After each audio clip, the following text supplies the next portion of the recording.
라고 하는 사람이 레미제라블이라고 하는 유명한 소설을 썼습니다. 그 소설 속에는 장발장 이야기가 나오는데요. 여러분들이 장발장 이야기를 많이 접해 보셔서 아실 겁니다. 그 장발장 책에 보면은 그 내용이 아주 긴장과 스릴이 넘치는 것은 그 장발장을 계속해서 쫓아다니는 경찰이 하나 있었는데 자베르 경감이라고 하는 사람입니다. 장발장이 도망가는 곳마다 계속 이 자베르 경감이 추격해 오면서 어떻게 해서든지 이 장발장을 법의 처벌을 받게 하려고 감옥 속에다 집어넣으려고 그렇게 하니까 계속해서 장발장은 숨통이 조여오는 것 같은 그런 압박감을 느끼면서 아슬아슬하게 피해 다닙니다. 계속 자베르 경감이 어느새 또 쫓아오고 추격전이 계속해서 벌어집니다.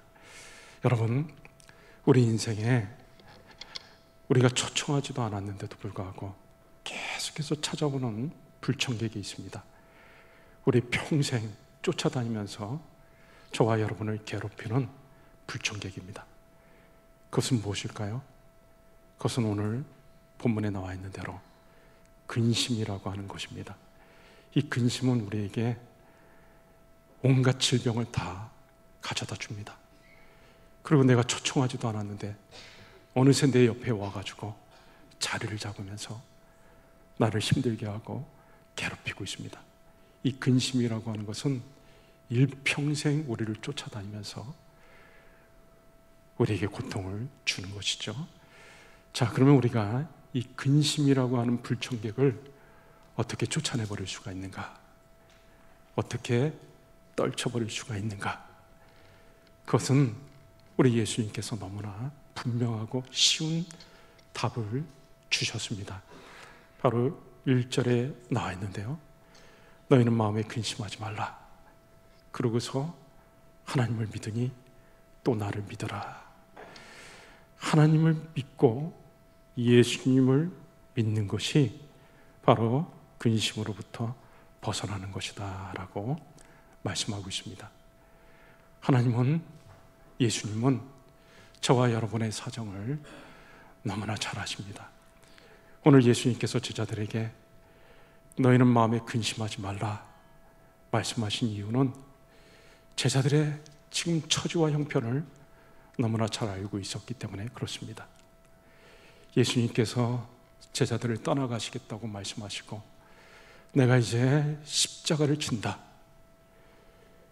제자들의 입장에서는 예수님만을 쫓아 지금까지 모든 것을 버리고 따라왔는데 지금 예수님이 떠나간다고 하니까 너무나 황당하기도 하고 때로는 배신감이 들 수도 있는 것이고 도대체 우리를 버리고 어디를 간다는 것인가? 집과 가족과 좋은 직장까지 다 버려두고 지금까지 쫓아왔는데 무슨 말씀을 하시는 건가? 죽음의 그림자가 점점 드리워지고 있는 이때, 제자들이 참 숨쉬기도 어려운 이때 예수님의 말씀은 제자들에게 큰 고통이 되었죠. 그래서 예수님께서 제자들의 마음을 아시고 너희는 마음에 근심하지 말라. 예수님은 제자들이 지금 어떤 상황에 있는지를 잘 알고 있습니다. 요한복음 21장에 보면 예수님의 제자들이 갈릴리 바닷가에서 밤새도록 물고기를 잡는데 한 마리도 잡지 못했을 때 추위와 떨면서 물과 싸우면서 하루 종일 밤새도록 수고했는데도 한 마리의 물고기도 잡지 못했을 때 예수님께서 숯불을 피워놓고 생선을 구워놓고 제자들을 맞이했습니다. 제자들이 지금 어떤 상태에 있는지를 너무나 잘 아신 거죠. 추위와 싸우고 물과 싸우고 배고픔, 그 상태에 있는 제자들을 아시고 물고기를 한 마리도 잡지 못해 그런 고통 가운데 있었던 제자들을 생각하며 예수님이 조반을 잘 준비해 가지고 제자들을 따뜻하게 맞아준 것입니다. 예수님은 제자들의 형편을 잘 아셨고 또 각 교회들의 사정까지 잘 알고 있었습니다. 요한계시록에 7교회가 나옵니다. 에베소, 서머나, 버가모, 두아디라, 사대, 빌라델비아, 라우디게아 교회가 나오는데요, 예수님이 그 교회에 찾아오셔가지고 말씀을 주시는데 그 교회들마다 예수님이 말씀하신 내용이 다 다릅니다. 어떤 교회는 칭찬하셨고 어떤 교회는 책망을 하셨고 처음부터 끝까지 계속 책망을 하십니다. 어떤 교회는 이제 다가올 환난에 대해서 얘기를 하시면서 이제 장차 너희 교회 중에 순교자가 나오게 될 거다, 걱정하지 말고 잘 견뎌야 된다, 위로해 주시고 격려도 주셨습니다. 각 교회마다 예수님이 주신 말씀이 다 다른 거죠. 왜 그런가 하면 그 교회의 사정이, 형편이 다 달랐기 때문에 예수님은 그 교회에 맞는 메시지를 주신 것입니다. 예수님은 각 교회의 사정을 너무나 잘 알고 있었던 것이죠. 예수님은 지금 하나님 보좌 우편에서 우리를 위해 기도해 주시고 있습니다. 공생의 기간 동안에는 베드로를 위해 또 다른 제자들을 위해 기도해 주셨듯이 지금은 하나님 보좌 우편에서 우리의 사정을 아시고 우리를 위해 기도해 주십니다. 여러분, 하나님은 우리의 사정을 잘 알고 계십니다. 사람들은 내 사정을 잘 모릅니다. 아무리 가까운 가족이라도, 내 부모라도 내 사정을 다 알지 못합니다. 내 자식이라도 내 사정을 다 알지 못합니다. 우리는 아무리 가까운 가족이라 할지라도 차마 말하지 못하는, 말 못할 사정이 다 있는 것입니다. 가족을 위해 기도해도 그 사정은 다 알지 못하는 것이죠. 엘리사 선지자가 수넴 여인이라고 하는 여인을 만났을 때 이 수넴 여인이 엘리사 선지자를 하나님의 종으로 알고 지극히 환대해 줬습니다. 엘리사가 고마워가지고 너의 소원이 무엇이냐, 자식이 없다는 얘기를 듣고 하나님 앞에 구해서 이 수넴 여인이 아들이 생깁니다. 근데 몇 년이 안 돼가지고 이 아들이 죽습니다. 그리고 이 수넴 여인은 죽은 아들 놔두고 엘리사 선지자가 있는 곳으로 막 달려가가지고 그곳에 가가지고 아무 말도 하지 않고 엎드려가지고 엘리사 선지자의 발을 이렇게 감싸 안습니다. 엘리사 선지자의 사환이 그 여인을 엘리사에게서 뜯어내려고 했을 때 엘리사가 가만 놔둬라. 이 여인이 지금 말 못할 큰 고통을 가지고 있는데 하나님이 나에게 알려주지 않고 있다. 엘리사 선지자는 신령한 사람이어가지고 이방 나라 적들이 쳐들어오는 것까지도 다 알 정도로 그런 사람이었습니다. 하나님이 다 알려주신 거죠. 그런데 이 여인의 사정은 하나님께서 알려주지 않아가지고 이 여인이 지금 고통 가운데 있는 것을, 아들이 죽은 것을 엘리사 선지자가 모르고 있습니다. 누구가 알고 있죠? 오직 하나님 한 분만이 알고 있는 것입니다. 하나님은 우리의 필요한 것들까지도 다 알고 있습니다. 예수님께서 제자들에게 너희는 무엇을 먹을까 무엇을 입을까 염려하지 말라. 더 나아가서 누가복음 12장 29절 30절에는 무엇을 먹을까 무엇을 입을까 구하지도 말라, 기도하지도 말라고 말합니다. 이것들은 세상 나라 백성들이 구하는 것이고 이것들이 너에게 있어야 할 것을 하늘의 아버지께서 하신다. 공중의 새도 먹이시고 들의 풀도 입히시는데 너에게 이런 것이 필요한 것을 하나님이 다 아신다. 예수님이 그렇게 말씀하셨습니다. 하나님은 저와 여러분의 사정을 다 알고 계시죠. 또 예수님은, 하나님은 우리를 향해 계획을 가지고 계십니다. 예수님께서는 제자들을 위해서 다 계획을 가지고 있었습니다.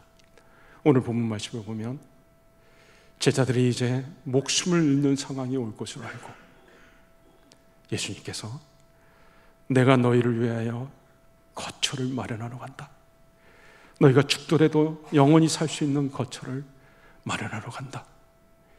그리고 또 예수님께서는 다시 오실 계획을 가지고 있었습니다. 거처가 마련되면 내가 다시 와가지고 너희를 나 있는 곳으로 데려가리라. 그 정도만 말씀하신 것이 아니라, 여러분 오늘 읽지는 않았지만 12절에 보시면 내가 진실로 진실로 너에게 이르노니 나를 믿는 자는 내가 하는 일을 그도 할 것이요 또한 그보다 큰 일도 하리니. 지금 예수님은 제자들을 통해 가지고 제자들이 큰 일을 감당하도록 그렇게 계획을 가지고 있습니다. 이제 예수님이 떠난 다음에는 제자들이 예수님의 사역을 계승해 가지고 그 일들을 하고 예수님보다도 더 많은 일을 하게 될 것을 예수님이 계획한 것입니다. 그리고 또 거기서 끝난 것이 아니라 13절에 보시면 너희가 내 이름으로 무엇을 구하든지 내가 행하리니 이는 아버지로 하여금 아들로 말미암아 영광을 받으시게 하려 함이라. 내 이름으로 무엇이든지 내게 구하면 내가 행하리라. 제자들이 이제 기도하는 것들마다 응답받도록 우리 주님께서 그렇게 다 계획하셨습니다. 그리고 거기서 끝난 것이 아니라 더 놀라운 말씀을 하셨는데 16절에 보시면 내가 아버지께 구하겠으니 그가 또 다른 보혜사를 너희에게 주사 영원토록 너희와 함께 있게 하리니. 또 다른 보혜사 나오고 있죠. 성령을 예수님께서 보내주실 것을 말씀했습니다. 성령은 예수님과 같은 보혜사입니다. 똑같은 하나님이시고 능력과 지혜에 있어서 예수님과 조금 더 다를 바가 없는 그런 하나님이신 성령을 예수님께서 보내주시겠다라고 말씀하셨습니다. 예수님은 제자들에게 근심하지 말라고 하면서 나름대로 다 계획이 있었던 것입니다. 다시 오실 계획, 제자들을 위해서 영원한 거처를 준비해 주시는 계획, 그리고 제자들이 큰 일을 할 수 있도록 그런 계획, 그리고 기도하는 것마다 응답되어지도록 그렇게 계획하셨고 보혜사 성령님을 보내주실 계획을 가지고 있었던 것이죠. 예수님은 제자들 한 사람 한 사람을 향해서도 계획을 가지고 있었습니다.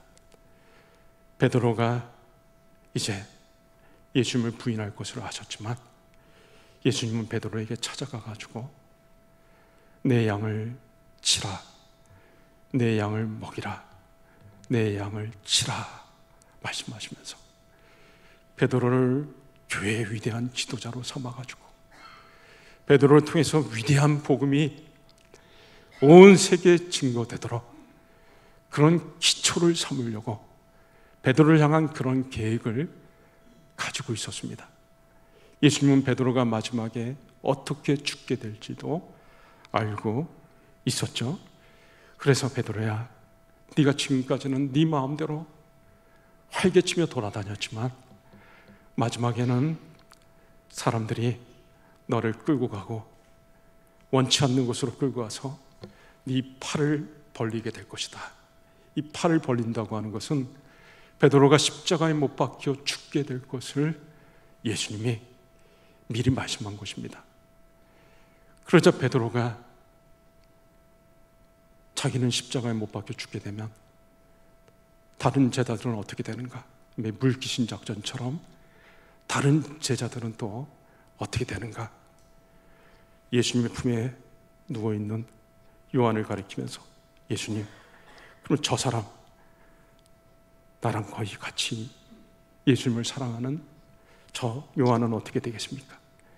그때 예수님께서 베드로에게 신경 쓰지 마, 신경 꺼. 요한은 요한대로 내가 계획이 있단다. 요한을 향한 예수님의 계획은 무엇이었습니까? 예수님의 어머니 마리아를 요한에게 맡기는 일이었습니다.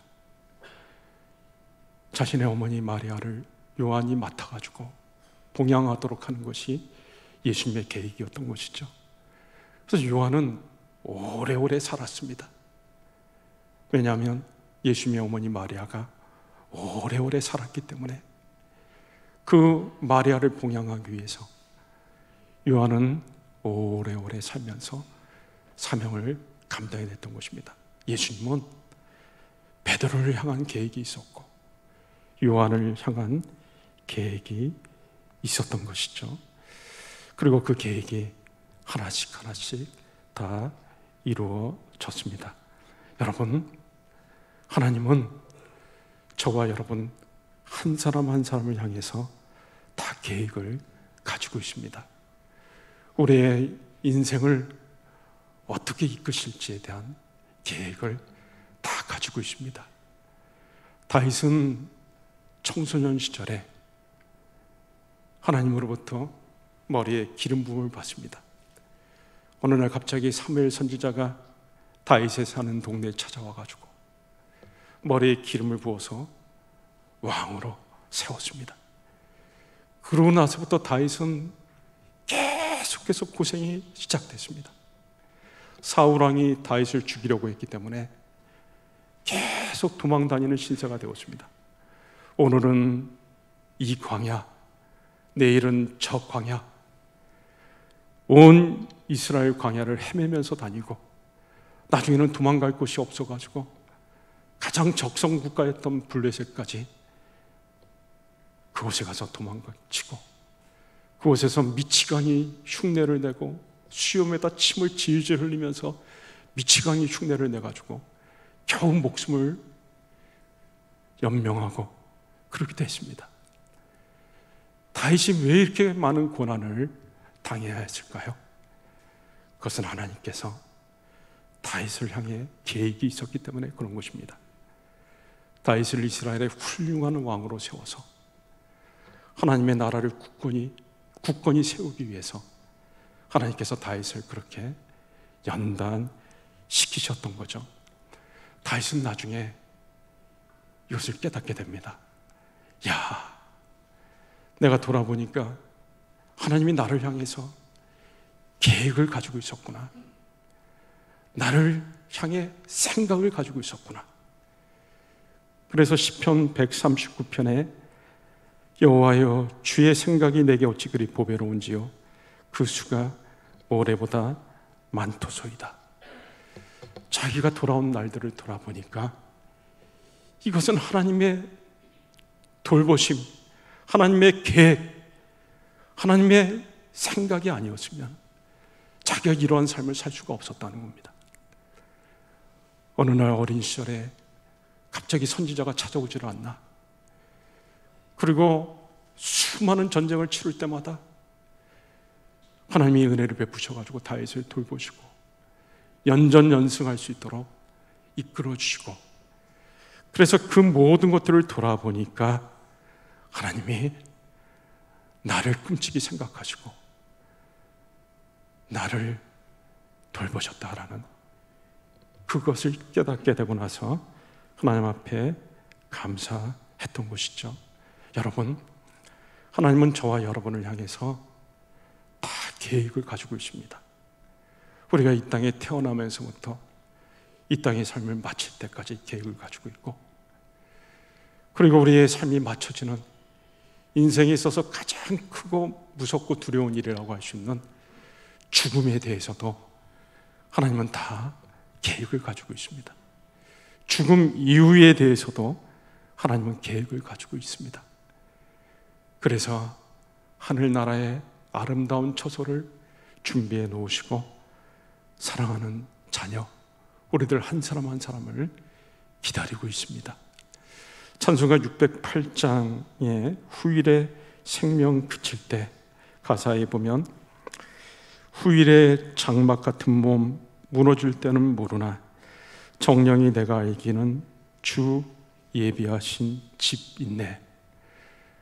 우리가 이 땅에서의 삶, 육신의 장막이 무너지는 날은 알지 못합니다. 내가 언제 죽을지 아는 사람 아무도 없습니다. 그러나 중요한 것은 내가 죽고 나서도 하나님은 내가 영원히 살 수 있는 그 집을 마련해 놓으시고 그 계획을 세워 놓으시고 우리를 기다리고 있는 것이죠. 여러분, 우리가 이 땅에 살아가는 동안 우리의 소망이 무엇이겠습니까? 하나님이 나의 사정을 아시고 나를 위해 계획을 세워 놓으시고 그 계획대로 나를 이끌어 가시고 내가 죽은 다음에도 모든 것들을 다 계획하셔서 준비하셔서 그렇게 이끄신다라는 사실, 그것이 저와 여러분에게 소망이 아니겠습니까? 이런 소망이 있는 사람들은 날마다 기대하면서 하루하루를 살아가는 것입니다. 이 믿음이 있으면 마음에 즐거움이 있고 자유로움이 있습니다. 나는 하나님의 계획 가운데 있는 사람이다. 나는 사후 준비까지 다 끝난 사람이다. 하나님이 나를 위해서 모든 준비를 다 맞춰 놓으셨다. 이 모든 것들을 다 돌아보면 하나님이 이끄신 것, 하나님의 은혜로 된 것, 우리 생을 다 돌아봐도 모든 것이 다 하나님의 계획 가운데 하나님의 은혜로 되어졌다고 고백할 수밖에 없는 것이죠. 우리가 잘 부르는 은혜 찬송, 우리 목사님 한 분이 은혜라고 하는 찬송을 지으셨는데 그 가사 하나하나가 오늘 설교에 가장 적합하기 때문에 제가 한번 읽어보겠습니다. 하나님이 우리의 모든 것들을 다 계획하시고 하나님의 계획 가운데서 우리가 다 우리의 모든 삶이 진행되어지고 있다는 사실을 생각하면서 여러분 한번 제가 가사를 읽을 때 한번 들어보시기 바랍니다. 내가 누려왔던 모든 것들이, 내가 지나왔던 모든 시간이, 내가 걸어왔던 모든 순간이 당연한 것 아니라 은혜였소. 아침 해가 뜨고 저녁에 노을, 봄의 꽃향기와 가을의 열매, 변하는 계절의 모든 순간이 당연한 것 아니라 은혜였소. 모든 것이 은혜, 은혜, 은혜, 한없는 은혜. 내 삶에 당연한 것 하나도 없었던 것을 모든 것이 은혜, 은혜였소. 내가 이 땅에 태어나 사는 것, 어린아이 시절과 지금까지 숨을 쉬며 살며 꿈을 꾸는 삶, 당연한 것 아니라 은혜였소. 내가 하나님의 자녀로 살며 오늘 찬양하고 예배하는 삶, 복음을 전할 수 있는 축복이 당연한 것 아니라 은혜였소. 모든 것이 은혜, 은혜, 은혜, 한없는 은혜. 내 삶에 당연한 것 하나도 없었던 것을 모든 것이 은혜, 은혜였소. 모든 것이 은혜, 은혜, 은혜, 한없는 은혜. 내 삶에 당연한 것 하나도 없었던 것을 모든 것이 은혜, 은혜였소. 모든 것이 은혜, 은혜였소. 모든 것이 은혜, 은혜였소. 여러분, 이 노래에 제일 많이 나오는 단어가 뭐죠? 은혜, 은혜. 모든 것이 은혜. 내가 태어나면서부터 내 삶이 맞춰지는 것까지, 내 삶이 맞춰지고 나서 모든 것, 그 모든 것이 다 하나님의 은혜다라는 것입니다. 여러분, 우리는 이 땅의 부모는 자식을 사랑해도 자식을 다 책임져 주지 못합니다. 한계가 있습니다. 자식과 같이 오래 있지 못합니다. 자식을 남겨두고 이 세상을 떠납니다. 그리고 능력도 부족해서 자녀를 완전하게 돌봐주지 못합니다. 그러나 하나님은 우리 자녀를 다 책임져 주시고 우리 자녀뿐만 아니라 저와 여러분 한 사람 한 사람을 하나님이 다 책임져 주십니다. 자, 이제 결론을 맺습니다. 오늘 설교를 들으면서 여러분들, 참 중요한 것이 뭘까요? 우리에게 정말 중요한 것이 뭘까요? 정말 우리에게 중요한 것은 바로 믿음, 하나님을 믿는 믿음, 예수님을 믿는 믿음, 그 믿음이 중요한 것입니다. 하나님은 우리에게 이미 인생에 있어서 가장 중요한 것을 말씀해 놓으셨습니다. 신명기 6장 4절 5절 말씀에 목숨을 다하고 마음을 다해서 주 너의 하나님을 사랑하라. 이것이 하나님이 우리에게 가르쳐 주신 절대 진리인 것입니다. 우리가 신앙생활을 잘하면 할수록 이것이 진리라는 것을 깨닫게 되고, 우리가 은혜를 받으면 받을수록 우리 생명을 다해 하나님을 사랑하는 것이 얼마나 축복인가 하는 것을 깨닫게 됩니다. 하루는 베드로가 예수님께 말했습니다. 예수님, 우리가 모든 것을 다 버려놓고 예수님을 쫓았습니다.